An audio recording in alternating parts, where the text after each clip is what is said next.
Hello दोस्तों, Prabhas sir math मस्ती channel में आपका स्वागत है। और आज मैं आपके लिए विभाज्यता से संबंधित वो महत्वपूर्ण क्वेश्चन लेके आया हूं जो आरआरबी और एनटीपीसी में अब तक लगातार पूछे गए हैं। मैंने आपसे पिछले वीडियो में कहा था, मैंने आपको सारे विभाज्यता के नियम 2 से लेकर और 11 तक के सारे नियम करा दिए थे और मैंने कहा था कि मैं अपना अगला वीडियो जल्दी आपके लिए सेंड करूंगा। तो ये मेरा दूसरा वीडियो है विभाज्यता से संबंधित। इसमें कहा गया है, पहला क्वेश्चन है कि निम्न में से कौन सी संख्या, निम्न में से इन 4 में से कौन सी ऐसी संख्या है जो 8 से विभाज्य नहीं है। यानी कि 3 संख्या तो है विभाज्य, लेकिन इसमें चौथी एक संख्या है जो 8 से विभाज्य नहीं है। तो क्या करना है, हमें छांटना है। हमने आपको पहले ही बता दिया था कि 8 से विभाज्यता का जो नियम होता है वो कितना होता है हमारा, इकाई दहाई सैकड़ा। इकाई दहाई सैकड़ा से जो बनी हुई संख्या है वो 8 से विभाज्य होगी और जो नहीं होगी वही हमारी, उसमें वही हमारा आंसर है। अब देखना है हमें कि 8 से काट के पहले वाला जो काट रहे हैं 8 नीमा 72, फिर 8 नीमा 72, यानी कि ये वाली संख्या हमारी विभाज्य हो गई। अच्छा, इसे देखते हैं कि 8 एकम 8 बचा 3, 8 चौक 32, ये भी हो रही है। इसे देख रहे हैं 8 पंजा 40 बचे 12, ये नहीं होगी। इसे देख रहे हैं तो 8 छंग 48 बचे 7 और 8 नीम 72, यानी ये भी हो गई। अब हमें आंसर कौन सा देखना है, हमें वो आंसर देखना है जो हमारा गलत है। यानी कि 3 संख्याएं तो हमारी विभाज्य हो रही हैं लेकिन चौथी संख्या विभाज्य 8 से नहीं हो रही है। यानी कि यही हमारा जो सी है वही हमारा राइट आंसर है। इसी प्रकार हमारा दूसरा क्वेश्चन है। अच्छा, दूसरे क्वेश्चन में पूछा गया है, ये भी रेलवे में आया हुआ है। कहा गया है कि ऐसी कौन सी संख्या है इन 4 में से जो 9 से विभाज्य नहीं है। 9 से विभाज्य नहीं है तो 9 से विभाज्यता का नियम क्या था कि अंकों का जो योग होता है, अंकों का जो योग होता है वो पूरा पूरा 9 से कटता है। यदि पूरा पूरा जो 9 से कट गया तो भाई हमारा आंसर है। तो अब हमें इन्हें जोड़ के देखना है जोड़ के, यानी कि 9 और 1 10, 10 4 14 और 4 18, यानी कि इसको हम जोड़ेंगे तो कितना हो जाएगा 18।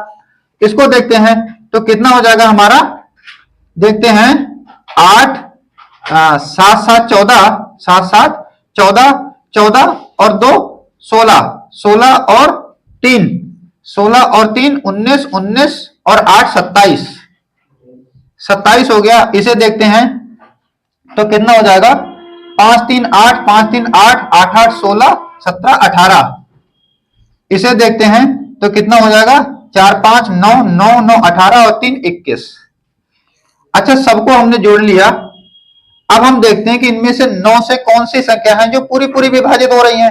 तो पूरी पूरी विभाजित देखो हमारी कितनी हो रही है, 18 भी हो रही है, 27 भी हो रही है और ये 18 हो रही है, लेकिन हमारी 21 9 से डिवाइड नहीं होगी।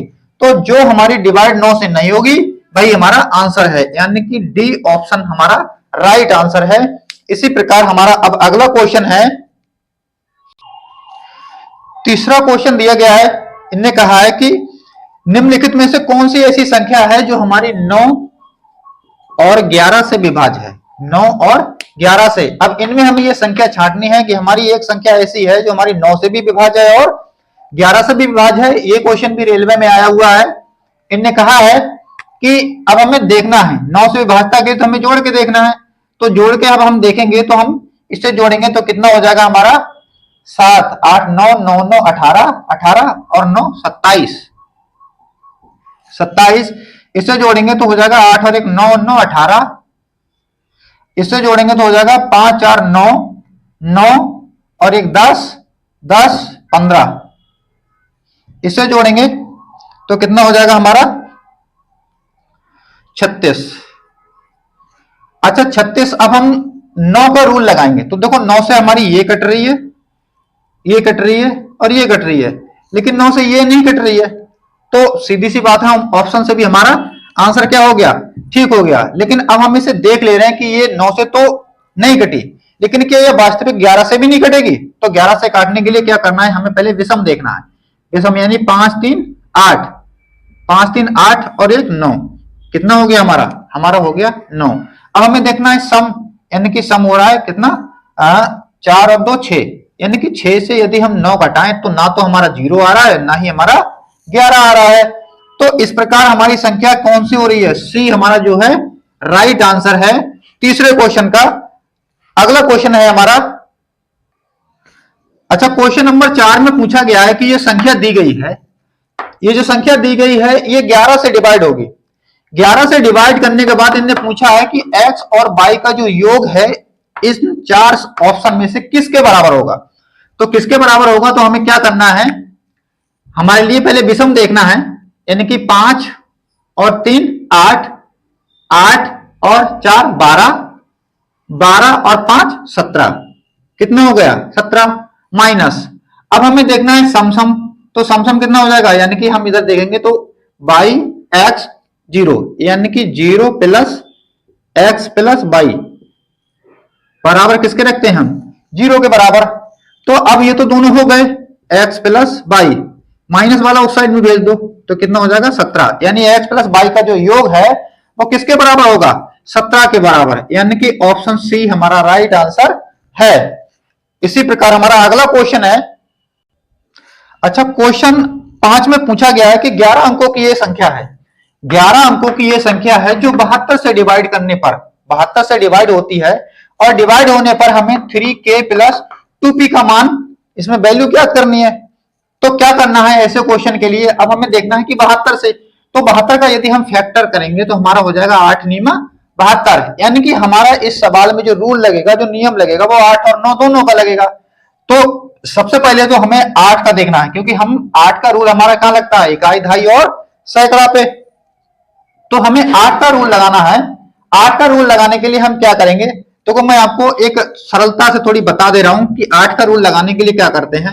हमने लिया 8, 5 के और 6, अब हम इसे काटते हैं, अब हम इसे काटते हैं तो हम कितना काटेंगे 8 पंजे 40, 8 छंग 48, 8 छंग 48।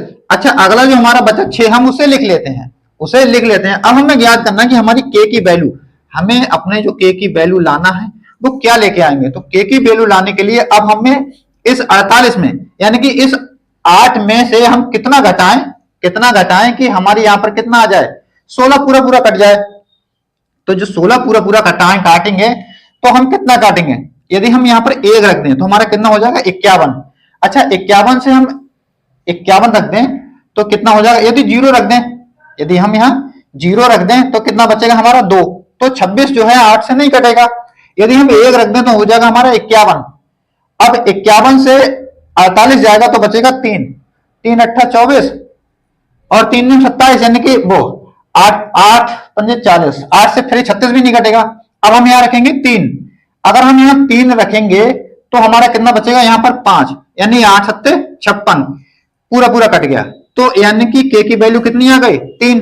समझ में नहीं आया, एक बार फिर से देखो क्या करना है, हम 6 तो उतारेंगे, 6 तो उतारेंगे। अब हम k की वैल्यू यदि यहाँ 0 रखेंगे तो हमारा बचेगा 2, यानी 26 से नहीं कटेगा। यदि हम यहाँ रखेंगे 3 तो हमारा 36 हो जाएगा, 36 8 के पारे में नहीं आता।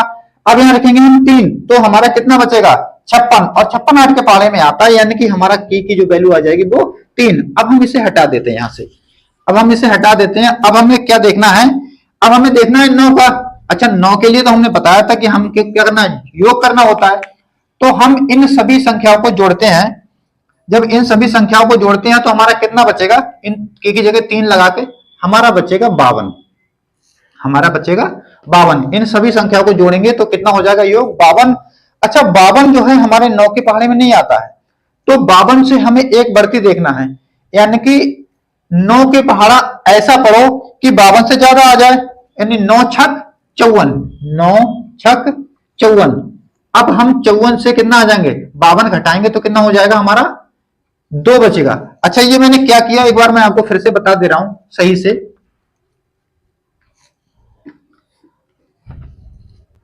ये तो शॉर्ट में था कराने के लिए।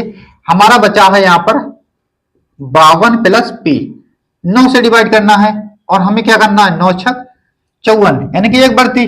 तो इस 9 को मैं लिखता ही नहीं हूं, इस 9 को मैं लिखता ही नहीं हूं, इसे हटा दो, क्योंकि इस 9 को तो हमें काटना ही काटना है। हमें सीधा सीधा क्या लेना है, हमें तो p की वैल्यू ज्ञात करनी है, हमें तो p की वैल्यू ज्ञात करनी है। तो बस 54 से 52 घटा दो तो कितना बचेगा हमारा 2। अब आ जाओ मेन क्वेश्चन पे आ जाओ, यानी कि p को किया गया है दोगुना, p को किया गया है दोगुना और k को किया गया है तिगुना। अच्छा, तिगुना करेंगे तो कितना हो जाएगा हमारा 9, तिगुना करेंगे तो कितना हो जाएगा हमारा 9 और दुगना करेंगे तो कितना हो जाएगा हमारा 4। इन सबको जोड़ा गया है तो कितना हो जाएगा हमारा 13 और यही हमारा आंसर है, यानी कि ऑप्शन सी हमारा राइट आंसर है। अगला क्वेश्चन है